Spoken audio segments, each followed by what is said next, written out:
This channel does not promote any violent, harmful, or illegal activities. All content provided by this channel is meant for an educational purpose only. মানে আপনি যখন জানাচ্ছেন যে আপনি ভারতীয় আর্মিতে কাজ করেন, হ্যাঁ, তারপরেও উনি জবরদস্তি বললো আপনাকে দিয়ে যেতেই হবে, নাহলে আমি গাড়ি ছাড়বো না।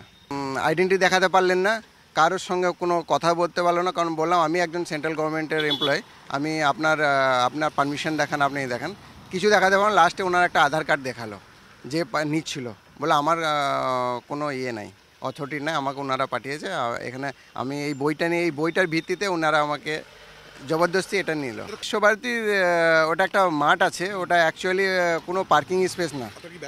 হ্যাঁ, আমরা বেড়াতে এসেছি, ওখানে কোনো পার্কিং স্পেস না। আমি মুর্শিদাবাদ থেকে এসেছি, বিশ্বভারতী ঘুরতে এসেছি, ফ্যামিলি নিয়ে, আমাদের সঙ্গে অনেক বাচ্চা আছে, দেখতেই পাচ্ছেন। তো ওখানে আমাদের গাড়িটা কোনোরকম করে দাদা পার্কিং রেখেছিল। তো আমরা ঘুরে এসে গাড়িটা নিয়ে বেরোবো, সোনাঝুরি হাট ঘুরতে আসবো, বাকি জায়গাগুলো দেখতে আসবো। তো হঠাৎ ওদের দাদাগিরি যে আমাদেরকে টাকা দিতে হবে, পার্কিংয়ের জন্য একটা টাকা আমাদেরকে বলেছে 50 টাকা, সেটা দিতে হবে। দাদা বললো এখানে তো পার্কিং জোন কিছু নেই। তো রীতিমতো কথা বললো, ভদ্রভাবে কথা বললো। তো ওরা কিছু মতোই শুনলো না, আর সমানে দাদাগিরি শুরু করেছে।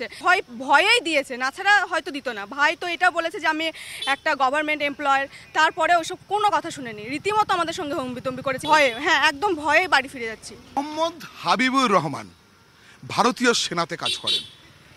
তিনি পরিবার নিয়ে মুর্শিদাবাদ থেকে বেড়াতে এসেছিলেন বিশ্বভারতী শান্তিনিকেতনে। একেবারে পরিবারের মহিলা, ছোট শিশুরা রয়েছে, সকলকে নিয়ে সেইখানে সেই দাদাগিরির কবলে পড়লেন। কীরকম দাদাগিরি না, গাড়ি যখন ঢুকেছে পার্কিং ফি দিতে হবে। তিনি নিজের পরিচয় দেন, অনুরোধ করেন যে এই বেআইনি পার্কিং নেবেন না। তারপর শেখ নাসিরের নাম করে বেশ কিছু লোক তাদের ঘিরে ধরে জোর করে পার্কিং ফিজ নেয়। বিশ্বভারতীতে বোলপুরে এমনটাই কিন্তু দস্তুর। কোথাও পার্কিংয়ের নামে বেআইনিভাবে টাকা তোলা, কোনো পারমিশন নেই। কোথাও আবার পুরসভার নামে পরপর টোল, মানে বোলপুর বোধহয় টোলপুর। টিভি9 বাংলার জন্য ক্যামেরায় গৌরব পালের সঙ্গে তন্ময় প্রামাণিক, বীরভূম।